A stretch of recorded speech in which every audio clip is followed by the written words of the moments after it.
The real nightmare begins. Michael sat alone on the front porch of the safe house, the night wrapping around him like a noose.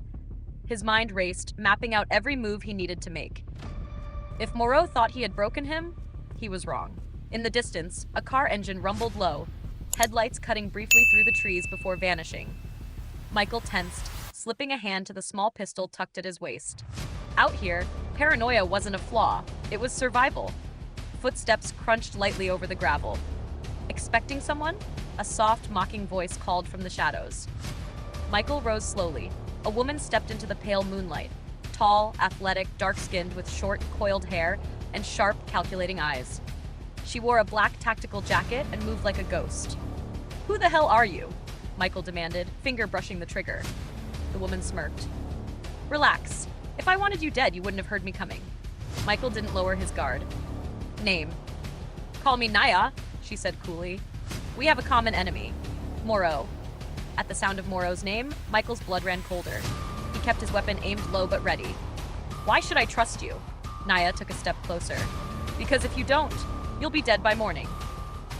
Behind her, something flickered in the trees. Movement, deliberate and silent. Michael's heart thudded once hard. He knew that feeling. They were being watched. Nyah turned slightly, eyes flicking toward the shadows. "You've already been marked," she said softly. "I'm here to offer you a way out, or at least a way to fight back." Michael hesitated. Every instinct screamed at him to run, to hide. But then he remembered Ethan's face. Not Serah's burning eyes. He was tired of running. "What's the plan?" he asked, his voice low and deadly. Nyah smiled, not warmly, but like a wolf who had found an equal. "First," she said, "we take out the snake's head, but not Moreau." Michael frowned. "Then who?" Nyah leaned in, her breath cold against his skin. "Moreau answers to someone. Someone worse. Someone you haven't met yet." And just like that, Michael realized he had been fighting a ghost. The real nightmare was just beginning. Now, inside the safe house, the walls seemed thinner. Every sound, every creak, felt amplified. Michael shut the door behind him, locking it twice, but it did nothing to ease the storm inside his chest. Serah met him in the living room, arms folded tightly. Her eyes flicked between Michael and the woman who stepped in behind him. "Who's she?" Serah asked, voice sharp. Michael kept it brief. "An ally. Maybe." Nyah didn't flinch at the suspicion. She moved to the corner of the room, her eyes scanning the windows, the doors, every shadowed corner. The way she moved, calm, efficient, lethal, made Serah uneasy. Michael drew closer to Serah. "We don't have much time. Moreau isn't the top of the food chain. There's someone else." Serah's breath caught. "Who?" Nyah turned, tossing something onto the coffee table. A thick file, worn at the edges, filled with photographs, maps, and documents. One photo slid free. A man, pale-skinned, bald, with cruel eyes and a scar carving through his brow. "His name's Victor Slade," Nyah said. "European. Ex-intelligence. Now he runs an international syndicate. Weapons, human trafficking, black ops. Moreau is one of his lieutenants. A disposable one." Michael picked up the photo, studying the face. There was nothing human in those cold eyes. "Why help us?" Serah asked, her voice trembling between fear and suspicion. Nyah's lips twisted in a bitter smile. "Because Victor destroyed my family, and now I'm going to burn his whole empire to the ground." Michael's jaw tightened. Revenge. That he understood. That he respected. Before he could speak, the security monitor on the wall blinked. Movement. Outside. Fast. Multiple heat signatures. "They found you," Nyah said calmly, as if she'd expected it. Michael pulled his gun.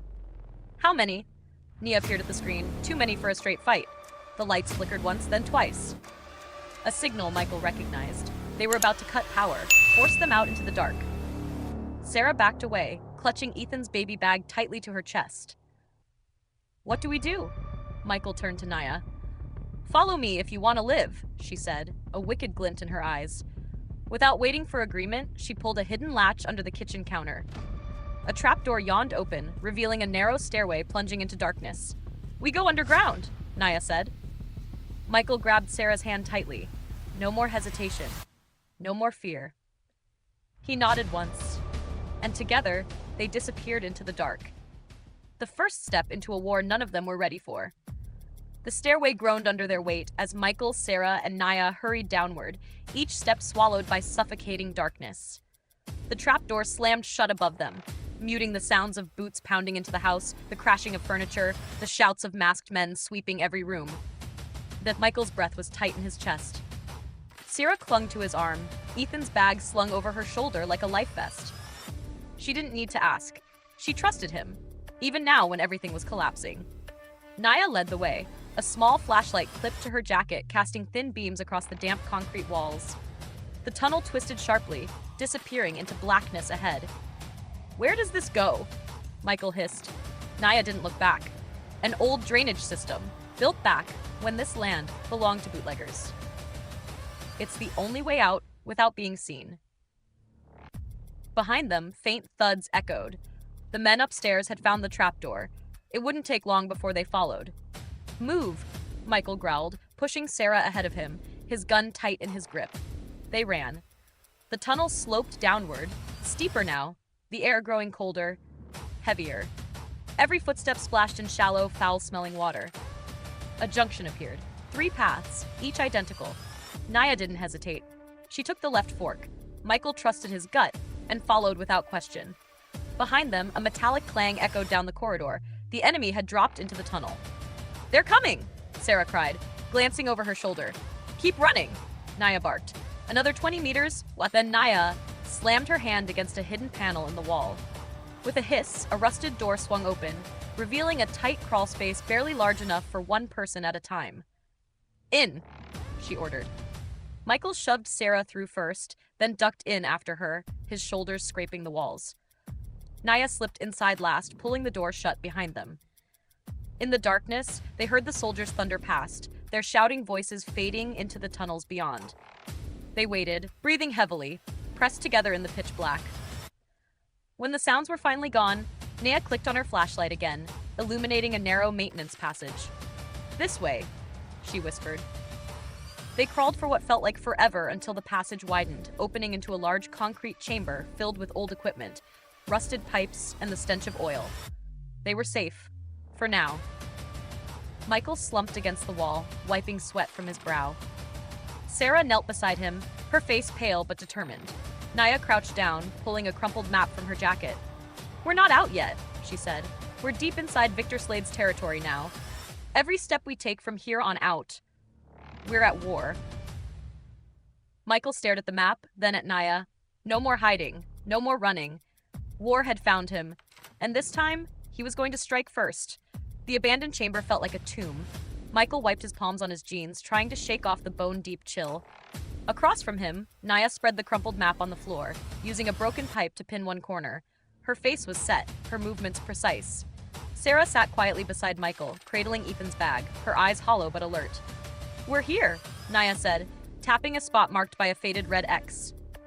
"This used to be an old maintenance hub. Nobody patrols down here anymore, except Slade's cleanup crews." Michael frowned. "Cleanup crews?" Nyah looked up, her voice flat. "When someone steps out of line, they're brought down here. Nobody ever sees them again." Silence.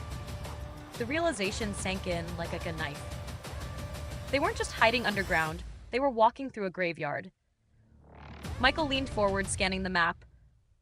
"What's the plan?" Nyah's eyes gleamed under the flashlight's beam. "We move fast. There's an old service elevator about 2 clicks west. If it still works, it'll take us up into a freight yard. From there, we can disappear into the city." Michael studied her carefully. "Disappear isn't enough. I want to hit them back." Nyah's lips twitched into a small, dangerous smile. "You're thinking bigger than just survival." "Good." Serah looked between them, hesitation flickering in her gaze. "And then what? You start a war with an empire?" Michael's jaw tightened. "If we don't, they'll never stop coming." Nyah nodded approvingly. "He gets it." Suddenly, a low metallic clang echoed from one of the side tunnels. All 3 of them froze. Nyah snatched the flashlight, killing the beam. They sank into darkness. Footsteps, slow, heavy, deliberate. Michael raised his pistol, fingers steady on the trigger. A shadow moved at the edge of the room, and then a low voice called out. "Michael," it rasped. "I come with an offer." Nyah tensed beside him. Michael didn't lower his gun. From the darkness stepped a man, lean, gaunt, with wild, darting eyes. His clothes were torn, stained with blood. Around his wrist was a crude iron bracelet, a symbol Michael recognized from Moreau's lower ranks. The man knelt, hands raised. I bring a message from within Slade's circle, he panted. A warning. Michael didn't move. Talk, he growled. The man's eyes gleamed with desperation. There's a traitor in your camp. One of your own will sell you out before sunrise. Silence crashed into the room like a hammer. Serah gasped softly. Nyah's hand twitched toward her knife. Michael took a slow, steady breath. Names, he said coldly. The man licked his cracked lips, trembling. Not here. Too dangerous. Meet me at the old furnace shaft. Midnight. And if we don't? Michael asked. The man's smile was broken and grim. Then you're already dead. Without another word, the man melted back into the tunnels, swallowed by the dark. Nyah cursed under her breath. Michael turned to Serah and Nyah, his voice low and certain. We go. We find out the truth. Because if there really was a traitor among them, he'd deal with them himself. Permanently. The minutes crawled by like dying insects. Hidden inside a narrow crevice of the abandoned maintenance hub, Michael sat crouched beside Nyah and Serah, their bodies stiff with exhaustion and distrust. The cold concrete under them seemed to leach away all warmth, leaving only tension. Michael checked his watch. 11:48 p.m. 12 minutes until the meeting at the old furnace shaft. You sure about this? Serah whispered, her hand trembling slightly where it clutched Ethan's bag. No, Michael said bluntly. But if someone inside is planning to betray us, I'm not waiting for them to make the first move. Nyah nodded grimly. Set the trap, smoke them out. Michael glanced over at her.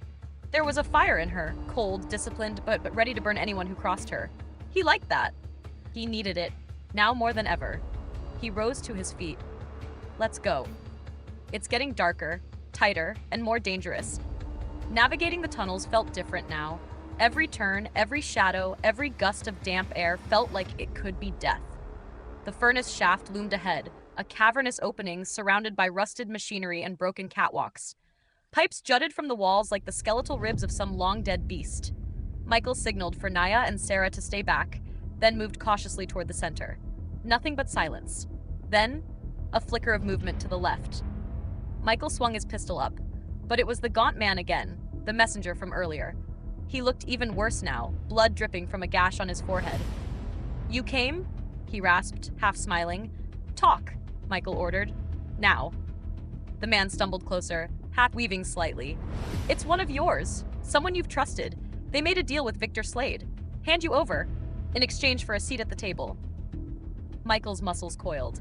His instincts screamed trap. Who? Michael snapped.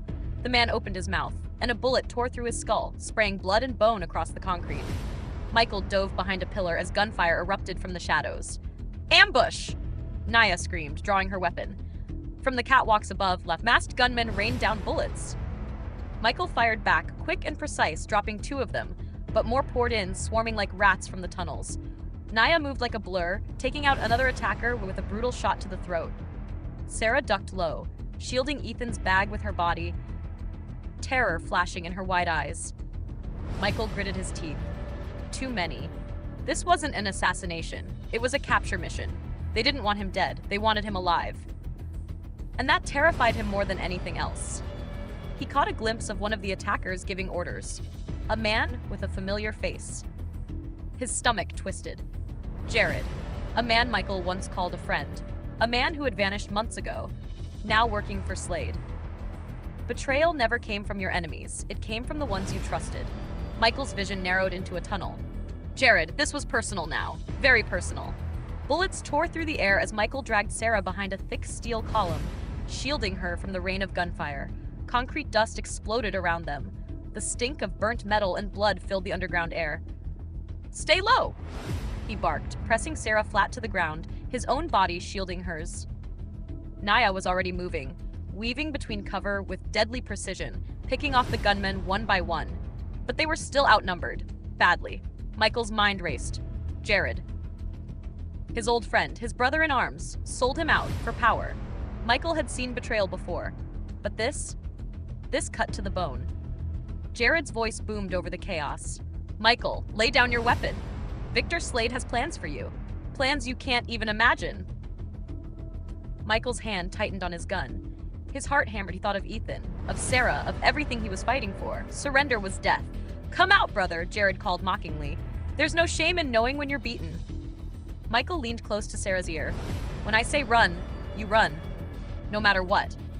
Her eyes widened. Michael, no matter what, he repeated, steel in his voice. Tears brimming but refusing to fall.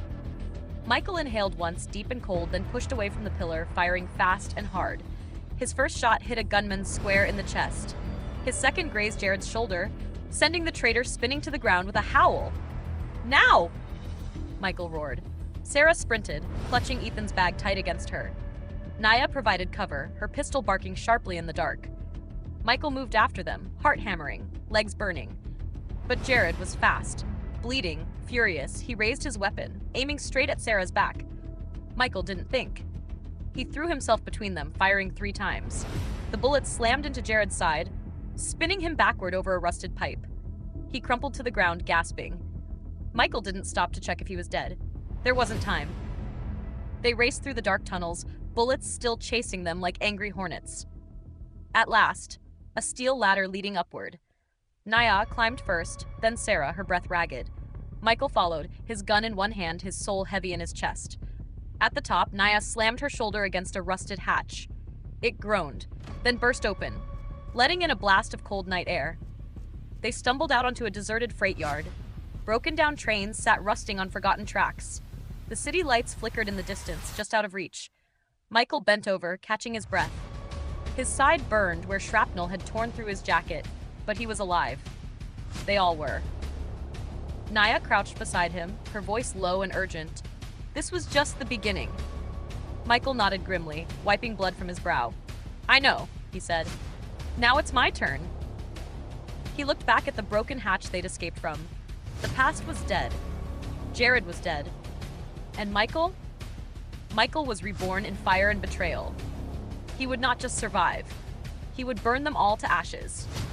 The night air stung Michael's lungs as they moved deeper into the freight yard, weaving between broken-down rail cars and heaps of rusted scrap. Every step away from the tunnels felt like a step closer to something he couldn't undo. Still matching your brutal, dark, emotional tone. You've built Michael into a beast now. It's going to be even crazier when he starts hitting back. Strike where it hurts. No more hiding. No more running. Michael had made his decision. It was war. They huddled inside the shell of a derelict boxcar. Nyah spread out a battered tablet, fingers flying across the cracked screen, pulling up blueprints, satellite images, old security routes. Michael watched every move, committing details to memory. We need to hit them hard, Nyah said, her voice low. Fast. Send a message. Michael's jaw tightened. How? Nyah pulled up an image, a large concrete building on the outskirts of the city. No signs, no windows, just high walls and barbed wire. This is one of Slade's safe depots, she explained. Weapons, money, documents. It's how he funds half of his operations in this region. Michael leaned in. Security? Light at night? He thinks nobody knows it exists. Typical arrogance. Serah sat close, clutching Ethan's bag, her hands still shaking slightly. But when Michael glanced at her, she met his eyes steadily. She knew there was no turning back either. Michael turned back to the map. How do we hit it? Nyah's mouth curled into a grim smile. Explosives. Quick in, quick out.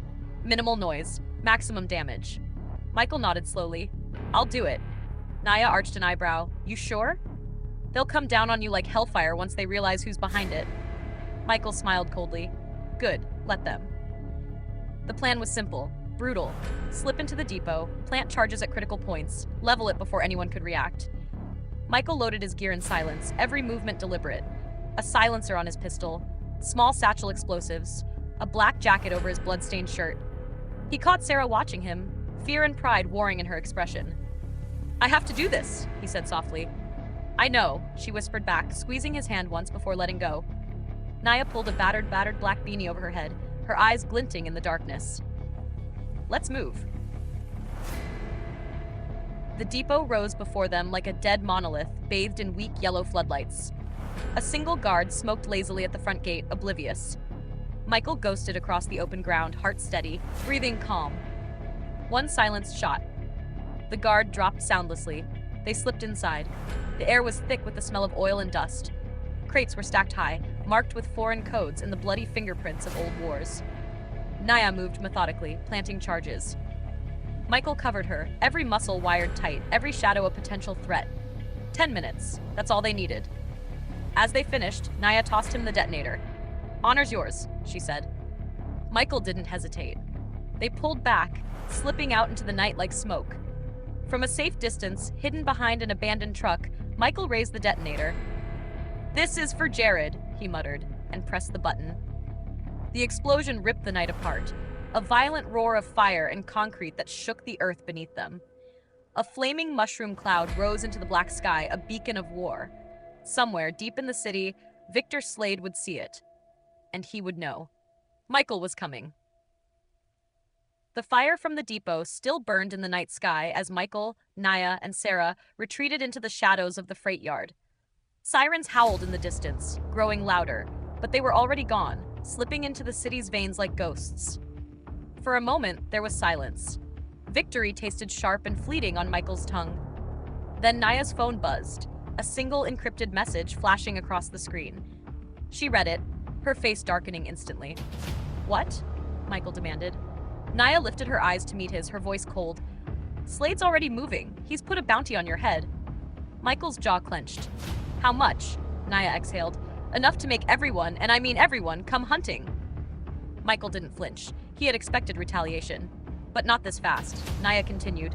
"He's not just sending his men. Word is, he called in freelancers, mercs, killers who don't ask questions." Michael nodded slowly. "Then we hit him again. Harder."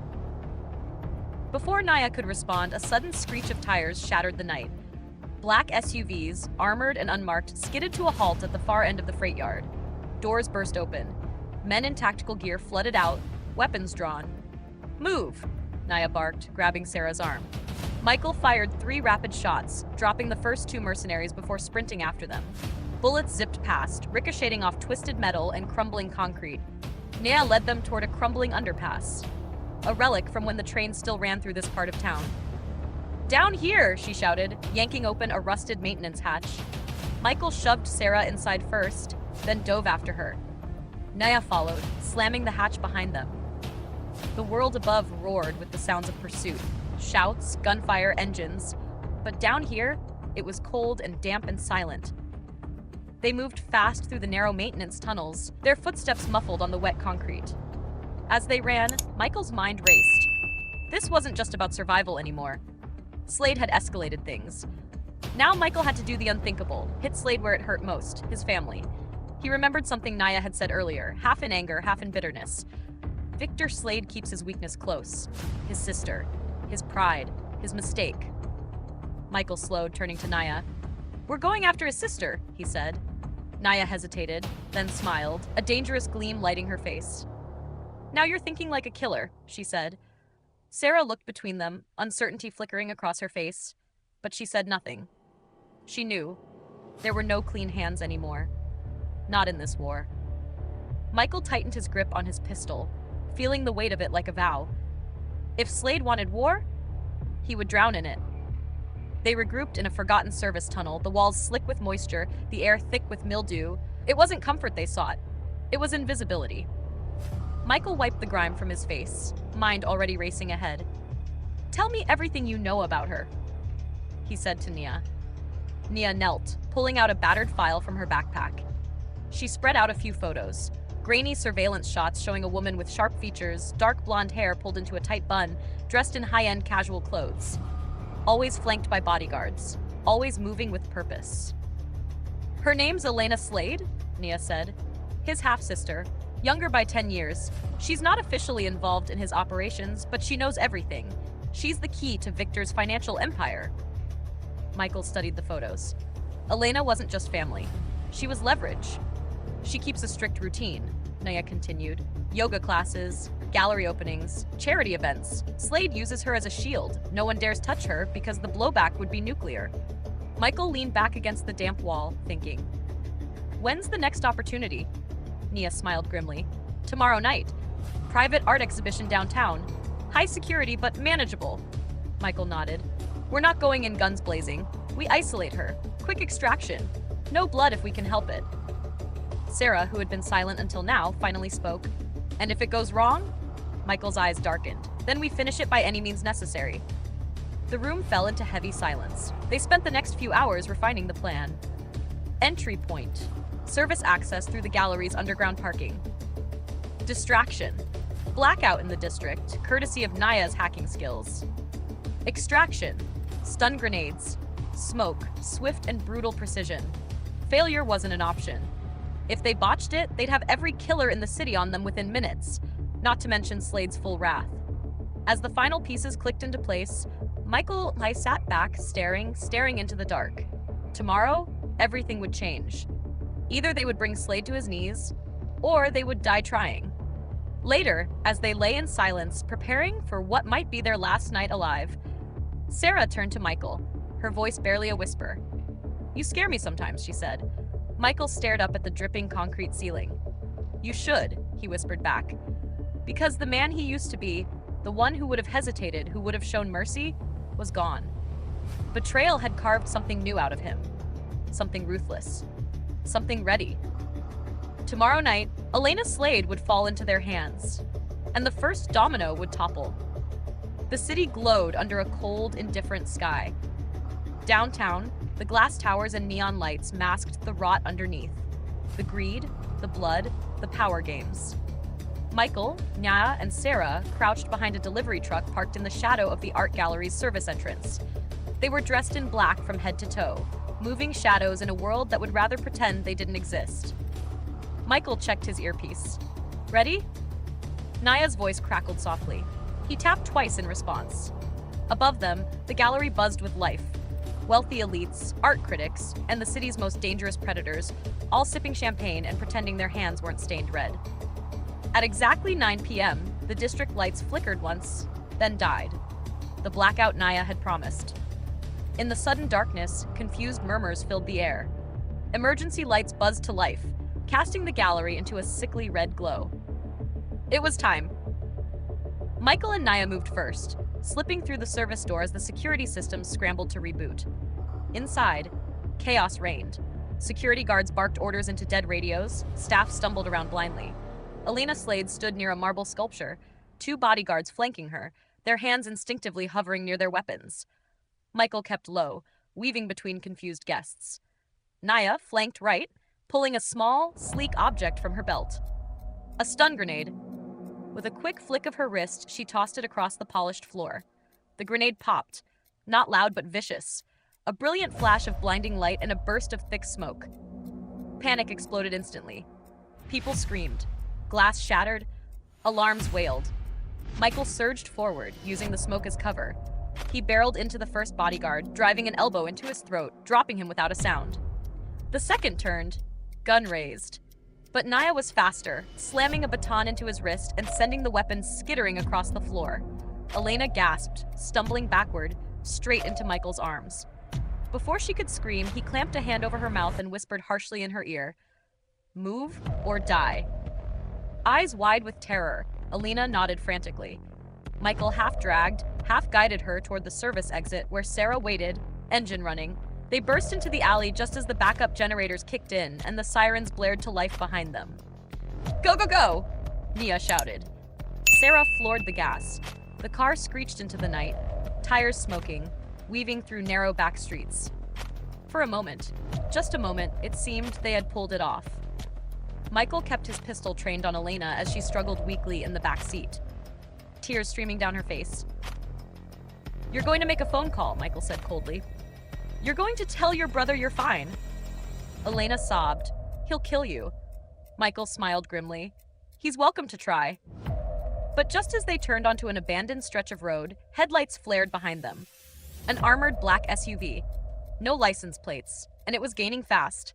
Michael cursed under his breath, shoving Elena down in the seat. "It's not over," Nyah growled, loading her pistol. Serah tightened her grip on the wheel, and Michael knew the real fight was about to begin. The tires screeched as Serah yanked the wheel hard, sending their car fishtailing around a sharp corner. The stolen sedan shuddered but held together. Behind them, the armored SUV roared closer, its heavy engine eating up the distance like a monster. "They're gaining!" Serah shouted, panic threading through her voice. "Floor it!" Michael barked, bracing himself against the door. Nyah rolled down her window, leaned out into the howling wind, and fired 2 rapid shots. The SUV swerved but kept coming, relentless. "They're not trying to kill us," she yelled over the roar of engines. "They want Elena alive." Michael glanced back. Elena crouched low in the seat, sobbing, her arms covering her head. Good, she was their bargaining chip. But if they lost her, everything would fall apart. Michael clenched his teeth. "We have to lose them. Now." Nyah slid back inside, reloading with quick, practiced movements. "There's a construction site up ahead. We can lose them there." Serah's hands tightened on the wheel until her knuckles turned white. Without warning, she yanked the wheel again, swerving down an unfinished access road lined with piles of gravel and abandoned scaffolding. The SUV followed, its tires grinding over broken asphalt, lights glaring like the eyes of a hungry wolf. Michael fired through the rear window, shattering glass and peppering the SUV's windshield, but it barely slowed. "Persistent bastards," he muttered. Up ahead, the road ended in a twisted mess of barricades and a half-collapsed bridge. "No choice," Nyah said grimly. "We set the trap here." Serah slammed on the brakes, sending the car skidding sideways into a controlled stop behind a stack of concrete pipes. Michael kicked open the door, gun raised. The SUV barreled toward them, metal shrieking. "Now!" Nyah shouted. She lobbed a flash grenade into the path of the oncoming SUV. It detonated in a blinding flash. The SUV veered wildly, slamming into a rusted crane with a deafening crash. The impact bent metal and shattered glass, smoke and sparks filling the night. Michael didn't hesitate. He sprinted toward the wreckage, pistol drawn, heart pounding. Inside the crumpled SUV, 2 men were still alive, struggling to free themselves. Michael fired twice, clean, brutal shots. Silence fell. He turned, adrenaline still coursing through his veins. And then, a sharp, agonizing blow exploded against the back of his head. The world tilted violently. Michael collapsed to his knees, blinking against the spinning darkness. Standing over him, a fresh squad of mercenaries, more precise, more lethal than the ones before, emerged from the shadows. Nyah fought savagely nearby, but she was outnumbered. Serah screamed as a gunman yanked Elena from the car. "No!"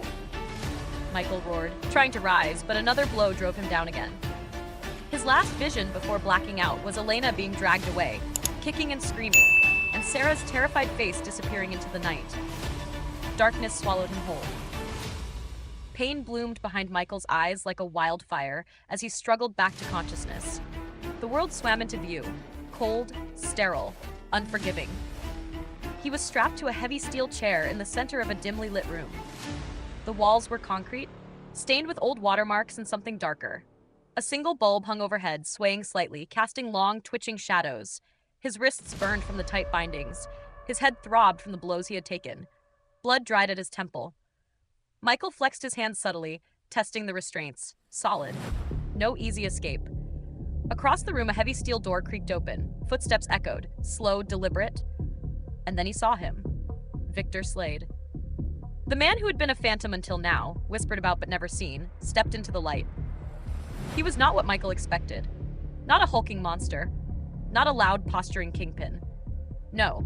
Victor was tall, lean, meticulously dressed in a charcoal suit, his cold blue eyes gleaming with quiet, terrifying intelligence. Every movement he made spoke of precision and power. Victor smiled, a slow, deliberate stretch of lips that never touched his eyes. "Michael," he said softly, almost warmly. "We finally meet." Michael said nothing, just stared, burning the man's face into his mind. To be continued.